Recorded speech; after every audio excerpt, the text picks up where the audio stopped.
back, Sweetpeas, and welcome to another happy nail art video. Today is the final video for this kind of little miniature color scheme that we've been working with over this weekend. Here's a little bit of the sketch process that went into some of the ideas. I only ended up doing about 3 of the ideas because I didn't really feel like the others fit into the color scheme that we were working with today and the past 3 days. So first up, of course, you want to have a base coat on, and then you're going to apply your base color. Here I am using Stella Chroma's Desert Turquoise, which is releasing on May 29th. I have a whole video on that whole collection. It's lovely. And this polish was my favorite, which is why I wanted to end with it, because I also wanted to wear this one the longest. So I did 2 coats of that. It's like this gorgeous turquoise shade that has a really kind of nice vibrant shimmer in it, yet also like it still feels and kind of looks like a cream. So it's like the perfect combination for me because I love creams.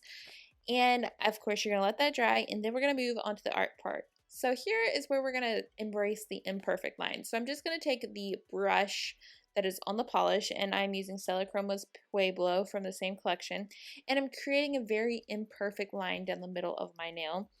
As you can see here, the edges are not perfect. They're not even. I'm kind of just, trying to make it a little bit more perfect, but in the end it is not. And you know what, that's okay, because what we're going to do is kind of distract from that by putting dots down the center of my nail.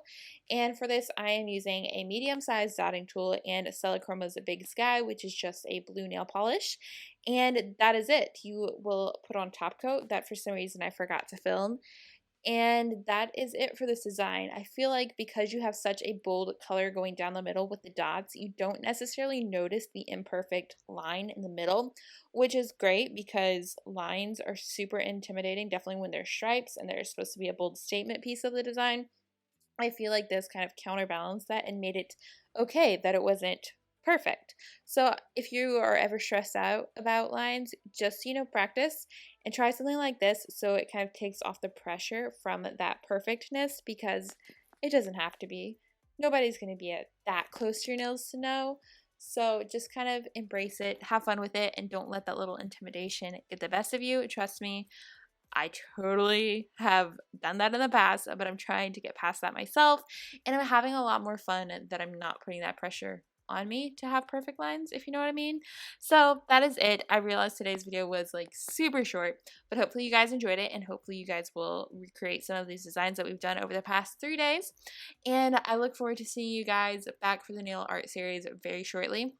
We are going to be taking a little bit of a swatching break, but then it is time for summer collections to be releasing, so we're going to have a lot of fun with those, and I'm super excited about some other projects that I'm working on, so I can't wait to share more with you guys, and I will see you back here tomorrow for another new video. Bye!